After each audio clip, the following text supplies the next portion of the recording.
Hello students, welcome back. तो आज मैं फिर से आपके लिए पार्शियल स्पीच का ये एक न्यू पार्ट लाई हूँ जिसका नाम है प्रीपोजिशन।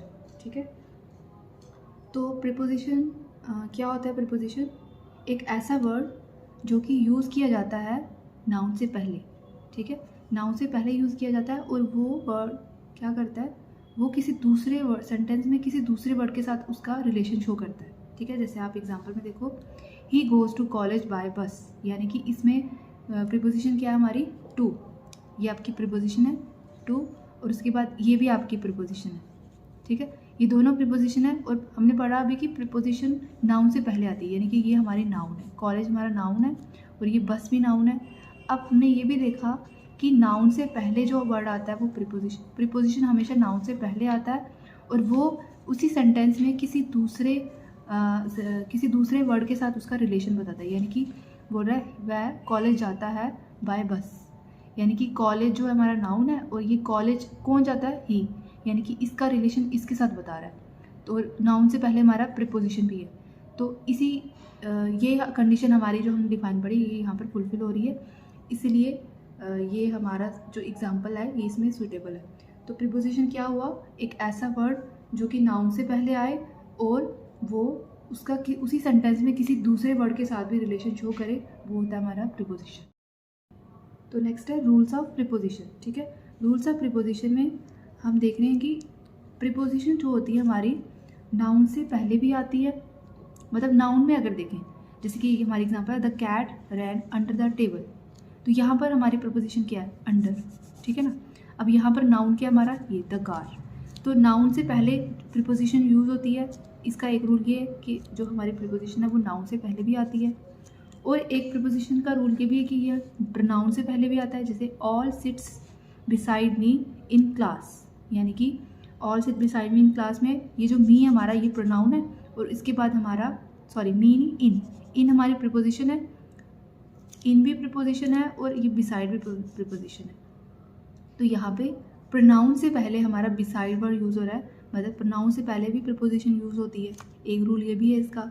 और एक हमारा जीरेंट्स जो हमने पहले पढ़े थे, वर्ब में पढ़े थे हमने जीरेंट्स, तो उसमें जीरेंट्स क्या होते हैं? जिनके साथ आईएनजी लगा हो, के साथ आईएनजी यूज़ हुआ होता है वो हमारे जीरेंट होते हैं। तो यहाँ पर हमारा सेंटेंस क्या है?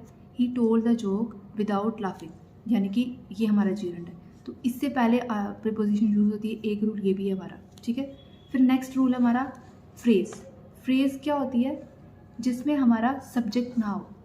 ठीक है, तो अब हमारी इसमें फ्रेज क्या है? We drove the car to the lush green field, यानी इसमें हमारा प्रीपोजिशन ये आ गया और ये हमारी फ्रेज है, यानी कि फ्रेज से पहले भी हमारा प्रीपोजिशन यूज़ होता है। ठीक है, और फिर कभी कभी क्या होता है कि द क्लॉज से पहले भी प्रीपोजिशन यूज़ होता है। जैसे the book is about where the dinosaur laid their eggs, sorry.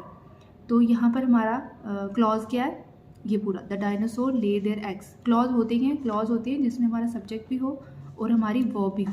तो इसमें सब्जेक्ट हमारा द डायनासोर है और ये हमारी वर्ब आ गई। ये हमारा पूरा क्या है? क्लॉज। तो क्लॉज से पहले भी हम क्या देख रहे हैं, क्या यूज़ हो रहा है हमारा? अबाउट। तो ये अबाउट भी हमारा क्या है? प्रीपोजिशन है। ठीक है, तो उसके बाद नेक्स्ट है हमारा ये आपके रूल्स है, रूल्स ऑफ प्रीपोजिशन होगी कि हमने क्या पढ़ा कि नाउन से पहले भी प्रीपोजिशन यूज़ हो सकती है, प्रोनाउन से पहले भी यूज़ होती है, जेरेंट से पहले भी प्रीपोजिशन यूज़ होती है, और फ्रेज से पहले भी प्रीपोजिशन यूज़ होती है, और क्लॉज से पहले भी प्रीपोजिशन यूज़ हो सकती है। तो ये हमारे रूल्स ऑफ प्रीपोजिशन है। इसके बाद हम एक चार्ट में आपको दिखाती हूँ, उसमें आपको पता चलेगा कि कौन कौन से हमारे प्रीपोजिशंस होते हैं। जैसे कि ये आपका चार्ट, ये यूज़ ऑफ प्रीपोजिशन। हम प्रीपोजिशन का यूज़ किस किस हिसाब से इसको यूज़ करते हैं? एक तो लोकेशन के हिसाब से, अकॉर्डिंग टू लोकेशन। ठीक है, वो कौन कौन सी प्रीपोजिशंस होती हैं? जैसे इन, ऑन, एट। उसके बाद नेक्स्ट है हमारा डायरेक्शन के अकॉर्डिंग, कौन कौन सी आ गई हमारी preposition? In, into, onto, toward. ठीक है, उसके बाद नेक्स्ट है हमारा टाइम के अकॉर्डिंग। टाइम के अकॉर्डिंग कौन सी प्रीपोजिशन यूज़ होती हैं? In, on, at, within, by, for, since, during, from, to. और वर्ब के according at, for, with, of, about. ठीक है, और नेक्स्ट है हमारा स्पेशियल रिलेशन। इसके according around, along, within, against, out of, across, through, above, under, beneath, beside, behind, between, among, of, ahead of, before, in front of, nearby। तो ये सब हमारे preposition according to location, direction, time, verb और special relation के according ये सब use होती हैं। तो अब मैं आपको इन सब के सबके रूल्स अलग अलग मैं आपको एक एक करके सभी क्लियर करती हूँ। तो सबसे पहला हमारा है लोकेशन के अकॉर्डिंग। अकॉर्डिंग टू लोकेशन हमारी प्रपोजिशन 3 तरह से यूज़ होती है। एक तो सरफेस के अकॉर्डिंग, एक इनक्लोज एरिया के अकॉर्डिंग और एक पॉइंट के अकॉर्डिंग। तो जब भी हमारा सरफेस के अकॉर्डिंग कौन सा वर्ड यूज़ होता है? ऑन। ठीक है, हम ऑन को पहले देख लेते हैं। ऑन क्या बताता है? ऑन कहाँ आता है? ऑन हमेशा जैसे ऑन का यूज़ कहाँ होता है?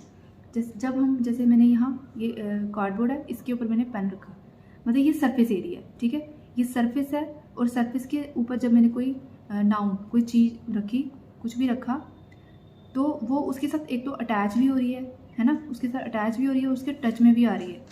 तो जब भी कोई चीज़, जब भी कोई नाउन या कोई थिंग किसी और चीज़ के साथ, किसी सरफेस एरिया के साथ टच में आए या कांटेक्ट में आए और वो उसके ऊपर हो, सरफेस के ऊपर हो, तो वो वहाँ पर हमारा क्या यूज़ होगा? और। जैसे कि एग्जांपल क्या आएगा?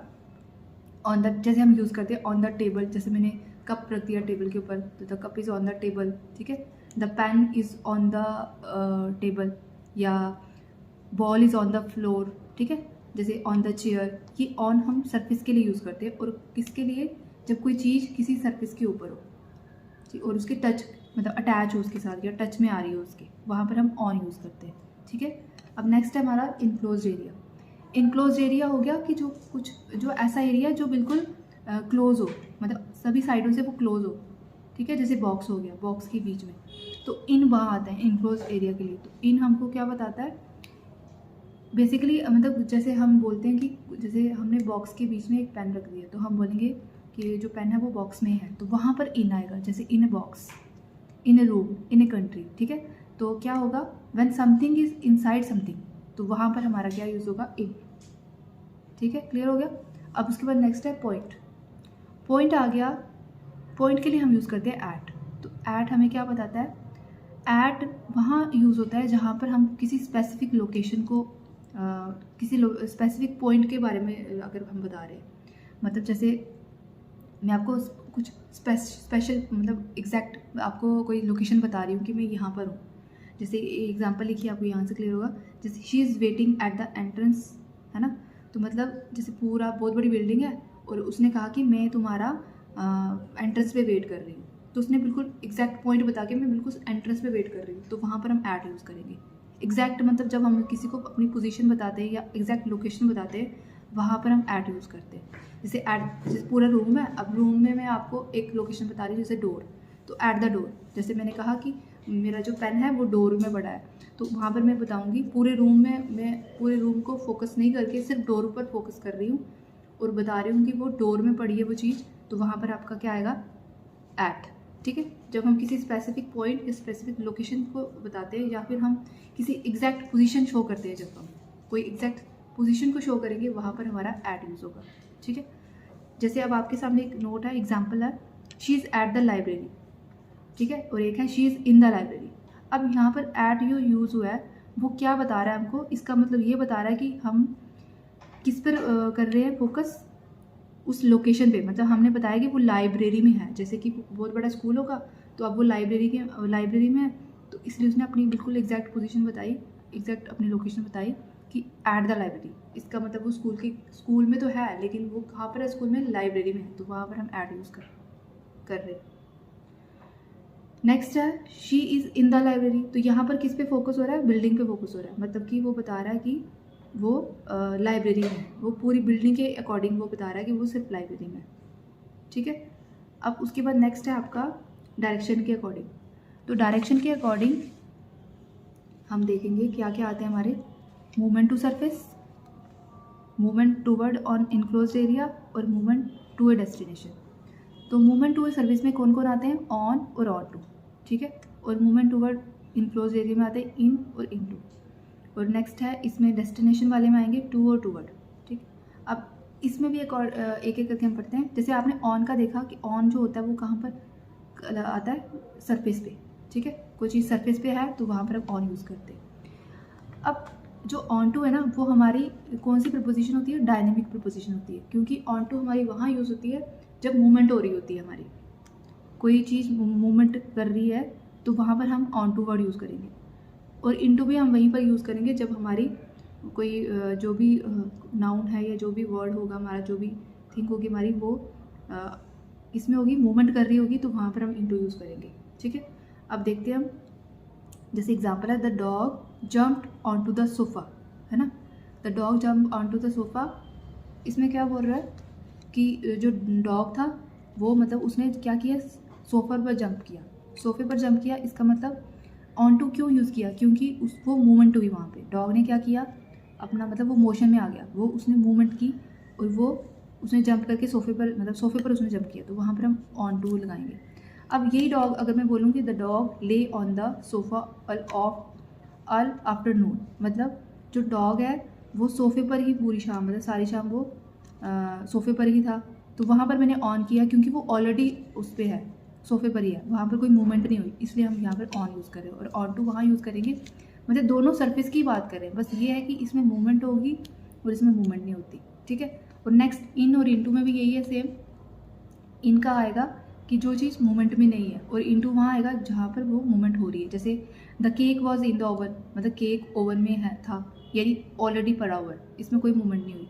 लेकिन यही सेंटेंस अगर मैंने बोला Veera put the cake into the oven, मतलब यहाँ पर मूवमेंट हुई, ओवन उसको क्या किया, केक को उठा के ओवन में रखा गया, तो अब यहाँ पर मूवमेंट हो रही है केक की, तो इसलिए यहाँ पर इनटू आएगा, ठीक है। और आ किस में रहा है, इनक्लोज एरिया के अंदर ही आ रहा है, और ये सरफेस के अंदर ही आ रहा था, ठीक है।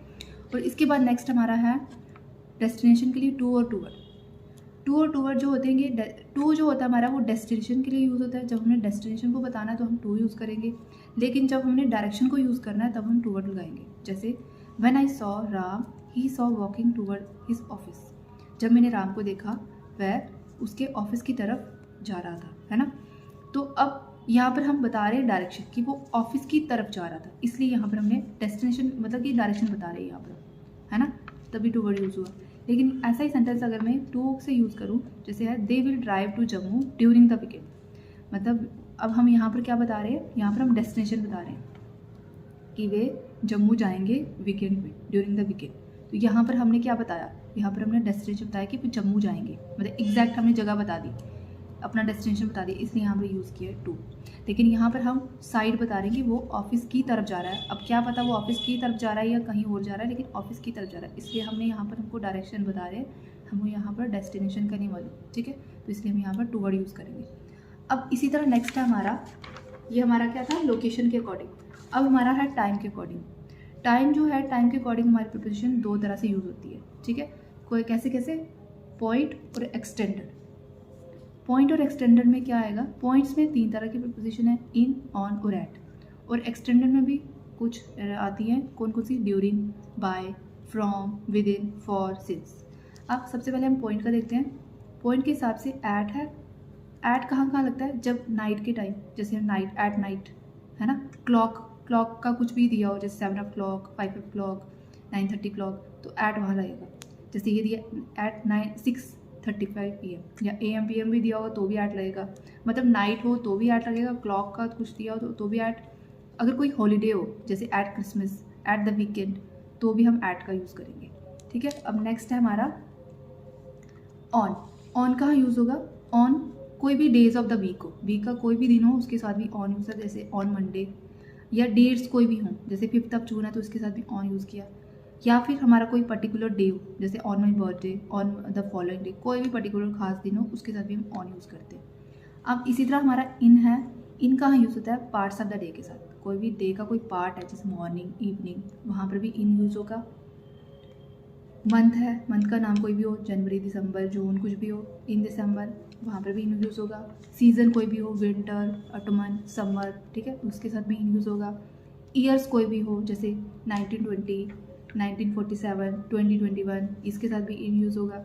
डिकेड कोई भी हो, 1990s, 1980s, ठीक है, वहाँ पर भी in the 1990s in use होगा। या हम कभी सेंचुरी का बता रहे हो, 21st सेंचुरी, 20th सेंचुरी, वहाँ पे भी इंक्रीज होगा, ठीक है। तो इन, ऑन और एट का ये बता दिया मैंने आपको। अब हम देखते हैं एक्सटेंडेड में। पॉइंट में था कि हम जब बिल्कुल एग्जैक्ट पॉइंट बता रहे हो, एग्जैक्ट टाइम बता रहे हो। एक्सटेंडेड में जो है टाइमिंग वो थोड़ी पीरियड बताते हैं हम टाइम का, है ना। अब सबसे पहले ड्यूरिंग का, तो ड्यूरिंग है, ड्यूरिंग का होता है कि जब हम कुछ अपना टाइमिंग बता दें कि एक पॉइंट से लेके दूसरे पॉइंट तक, मतलब start with one point to another. जैसे देखो आप एग्जांपल में आएगा आपको, he was taken to the hospital during the night, यानी उसे हॉस्पिटल ले जाया गया कब, ड्यूरिंग द नाइट, रात के समय उसे हॉस्पिटल ले जाया गया। यानी अब हम टाइमिंग बता रहे हैं कि रात के टाइम, अब कितने बजे ये एग्जैक्ट नहीं हमको मालूम, तो हम थोड़ा सा टाइम मतलब पीरियड बता रहे हैं कि कब, सुबह, शाम को या रात को। तो टाइमिंग बता रहे हैं, पीरियड बता रहे हैं, इसलिए हम यहाँ पर ड्यूरिंग यूज़ कर रहे हैं। नेक्स्ट है हमारा सिंस। सिंस कहाँ यूज़ करते हैं? सिंस आपने टेंसेस भी आपको क्लियर होगा, ये सिंस फॉर। सिंस लगता है एग्जैक्ट जब हमें टाइमिंग पता हो, जैसे मॉर्निंग, जैसे मैंने कहा कि मैं सुबह से कुछ काम कर रही हूँ, तो वहाँ मॉर्निंग के साथ हम सिंस यूज़ करेंगे। फिर फॉर, लेकिन फॉर जो होता है वो एक पीरियड ऑफ टाइम के लिए लगता है ना। ये एग्जैक्ट पोजीशन पॉइंट बताता है, ये पीरियड ऑफ टाइम बताता है, ये ठीक है। मतलब पर्टिकुलर टाइम जब हमें पता चले तो वहाँ पर हम सिंस यूज़ करते हैं। लेकिन जब हम थोड़ा सा अमाउंट ऑफ टाइम बताते हैं या अमाउंट ऑफ टाइम को शो करते हैं, वहाँ पर हम फॉर लगाते हैं। जैसे आप एग्जांपल देखो, इसकी एग्जांपल है, it was a bands first live performance since 1994।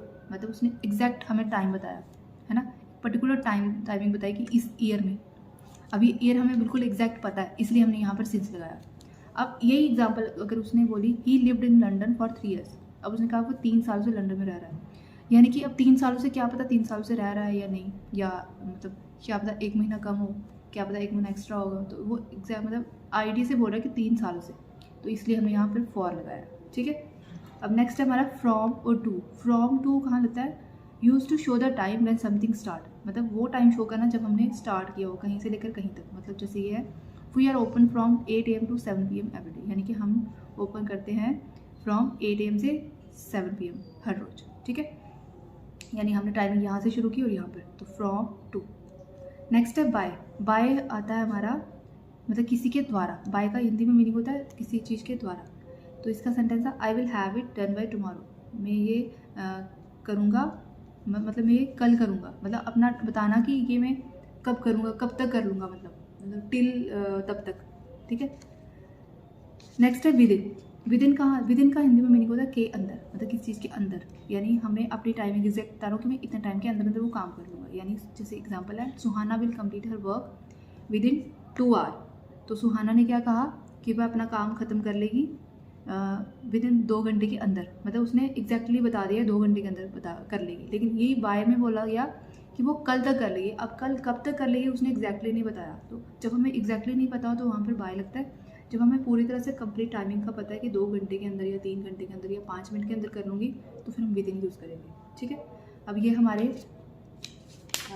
Direction के हिसाब से भी हो गए।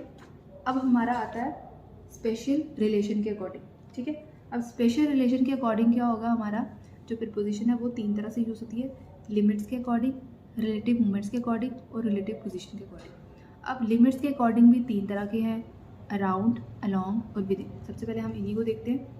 अराउंड कहाँ लगता है, सॉरी अलोंग कहाँ लगता है? अलोंग लगता है बाउंड्री वॉल के, मतलब जैसे हम बोलते हैं कि किसी बाउंड्री के साथ साथ हम जब चलते हैं, या किसी बाउंड्री के साथ साथ हम कुछ भी कर रहे हैं या चल रहे हैं या मतलब दौड़ रहे हैं, जो भी कर रहे हैं, या बाउंड्री के बिल्कुल अलोंग बाउंड्री के साथ साथ, या किसी भी चीज़ के पैरेलल जब हम चल रहे होते हैं या मूव कर रहे होते हैं, तो वहाँ पर हम अलोंग लगाते हैं। जैसे एग्जांपल है, he is walking along the road, यानी कि वह रोड के साथ साथ चल रहा था, ठीक है। या फिर वह वॉल के, दीवार के साथ साथ चल रहा था, तो वहाँ पर हम अलोंग वर्ड यूज़ करते हैं, ठीक है, किसी चीज़ के पैरेलल मूव करना। नेक्स्ट है हमारा अराउंड। अराउंड में भी मतलब मूवमेंट ही होती है, लेकिन वो राउंड शेप में होती है। जैसे कोई बॉल है, ठीक है, तो अब बता रहे हैं कि वो बॉल एक जगह पड़ी है और उसके चारों तरफ कोई लड़का या कोई भी चाइल्ड वो चक्कर लगा रहा है, मतलब अराउंड उसके मूवमेंट कर रहा है, कोई चीज़ सरफेस पे पड़ी है, ठीक है। अब ये है हमारी एग्जांपल है, she is running around the ball, यानी कि कोई यहाँ पर बॉल है और इसके चारों तरफ कोई घूम रहा है, तो हम यहाँ पर अराउंड यूज़ करेंगे, मतलब इस चीज़ के चारों तरफ राउंड शेप में, तो वहाँ पर हम अराउंड वर्ड यूज़ करेंगे। नेक्स्ट है हमारा विदिन। विदिन में हमारा आएगा I am with in the circle, I am with in. अब इसी का उल्टा है, मतलब ये था इस चीज़ के राउंड शेप में वो करना, मूवमेंट करना, लेकिन ये हमारा क्या होगा, आप मतलब आप सर्कल के अंदर हो और आपने उस सर्कल के अंदर कुछ फील करना है, या जैसे एग्जांपल है I am with in the circle, मैं इस सर्कल के अंदर हूँ। जैसे आप किसी राउंड शेप के अंदर हो ना, वहाँ पर आप विद इन यूज़ करोगे, ठीक है। जैसे आपको फिलअप्स भी देते हैं, fill with in the circle, इस सर्कल के अंदर फिल करो, है ना। तो ये हो गया हमारे लिमिट्स के अकॉर्डिंग। अब रिलेटिव मूवमेंट्स के अकॉर्डिंग कौन कौन से 4 थे हमारे, अक्रॉस, अगेंस्ट, आउट ऑफ और थ्रू। अब अगेंस्ट, सबसे पहले अगेंस्ट है। अगेंस्ट वहाँ यूज़ होता है जब कोई दो फोर्सेस कोलाइड करती हैं, जब दो फोर्सेस टकराती हैं एक दूसरे के अपोजिट, तो वहाँ पर हम अगेंस्ट यूज़ करते हैं। जैसे आप खड़े हो वॉल के अगेंस्ट, है ना, मतलब आपकी भी फोर्स लग रही है और वॉल की भी फोर्स लग रही है, तो वहाँ पर आप अगेंस्ट वर्ड यूज़ करोगे। जैसे आप तूफ़ान आया तो और आप चल रहे हो और आपको तूफ़ान पुश कर रहा है, आप तूफ़ान को मतलब कर रहे हो, तो आप वहाँ सेंटेंस यूज़ करोगे we are struggling against storm, ठीक है। वहाँ पर भी दो फोर्सेस टकरा रही है, तो वहाँ पर हम अगेंस्ट वर्ड यूज़ करेंगे, ठीक है। तो जब भी हम दो फोर्सेस जब भी टकराती है, कोलाइड करती है, तो वहाँ पर हम अगेंस्ट वर्ड यूज़ करते हैं। अब इसी तरह अक्रॉस है। अक्रॉस में होगा कि किसी ओपन सरफेस के ऊपर से चलकर जाना, मतलब जैसे हम कोई ओपन सरफेस है, ऊपर से खुली हुई सरफेस है, जैसे रिवर होती है, रिवर के ऊपर क्या होता है हमारा वो है ब्रिज है, ठीक है। अब उसके ऊपर से हम जाएंगे, है ना, तो वहाँ पर हम क्या वर्ड यूज़ करेंगे, अक्रॉस। जैसे एग्जांपल है we took a ferry across the river, है ना, we took a ferry across the river, यहाँ पर हमने अक्रॉस वर्ड यूज़ किया। अब इसी तरह नेक्स्ट सेंटेंस है थ्रू। थ्रू का आ जाएगा क्या, थ्रू वहाँ लगता है जब किसी एनक्लोज सरफेस के अंदर से जाना हो। ये था किसी ओपन सरफेस के अंदर से चलकर जाना, लेकिन ये है किसी क्लोज सरफेस के अंदर से जाना। जैसे the ball is going through the box, अब बॉक्स दोनों साइड से खुला हुआ है और बॉल उसके बीच में से निकल गई, तो वहाँ पर हम क्या यूज़ करेंगे, थ्रू। जैसे आप टनल के लिए भी यूज़ करते हो थ्रू, है ना, वो ऊपर से बंद होता है, बीच में से नीचे से क्या आ जाती है गाड़ी वगैरह, तो वहाँ पर भी आप थ्रू यूज़ कर सकते हो। अब इसी तरह नेक्स्ट वाला है आपका last, out of. Out of जो होता है वो यूज़ होता है किसी एनक्लोज सरफेस से निकलकर पोजीशन भी चेंज होना, है ना। जब पोजीशन भी चेंज होगी वहाँ पर हम आउट ऑफ वर्ड यूज़ करेंगे। अब हमारा लास्ट रह गया है रिलेटिव पोजीशन के अकॉर्डिंग। रिलेटिव पोजीशन के अकॉर्डिंग भी बहुत सारे प्रीपोजिशंस है हमारी, तो हम इनको भी देख लेते हैं एक बार। जैसे हमारा है अबव। अबव जो होगा हमारा यूज़ होगा किसी हायर लेवल को दिखाने के लिए, मतलब कोई किसी हायर लेवल को जब हम शो करेंगे वहाँ पर हम अबव यूज़ करेंगे। जैसे हमारा example, his house is situated above the sea level, यानी कि उसका घर, अब हम यहाँ पर उसकी हाइट बता रहे हैं कि उसका घर कितना ऊंचा है, यानी सी लेवल से बता रहे हैं, हायर लेवल को दिखा रहे हैं कि सी लेवल से कितना ऊंचा है, कहाँ पर सिचुएटेड है, मतलब सी लेवल से ऊपर की ओर मतलब सिचुएटेड है उसका घर, है ना। और अबव कभी कभी हमारा टेम्परेचर बताने के लिए भी यूज़ होता है, जैसे the temperature of Delhi is above 45 degree Celsius, ठीक है। अबव का ही अपोजिट आता है बिलो। बिलो भी इसी, अबव जो होता है वो हायर लेवल को दिखाने के लिए यूज़ होता है, और जो बिलो होता है वो हमारा, सॉरी बिलो नहीं होगा, एक सेकेंड, हाँ अबव का भी अबव का अपोजिट होगा बिलो। बिलो अबव में था कि हायर लेवल, जब हम कंपैरिजन करते हैं हायर लेवल के लिए, यानी कंपैरिजन कहाँ से करते हैं, हायर लेवल को दिखाने के लिए, लेकिन यहाँ पर बिलो में क्या होता है, कंपैरिजन होता है नीचे से, यानी हमने यहाँ कैसे किया कंपैरिजन, एग्जांपल में देखो, there was a big box below the painting, यहाँ पर हम क्या कर रहे हैं, कंपैरिजन भी कर रहे हैं कि वो बड़ा बॉक्स था और वो पेंटिंग के नीचे था, तो हमने यहाँ कंपैरिजन भी किया और उसका नीचे से कंपैरिजन किया कि वो चीज़ नीचे पड़ी हुई है, तो यहाँ पर हम करेंगे बिलो यूज़, ठीक है। और उसके बाद हमारा ओवर और अंडर।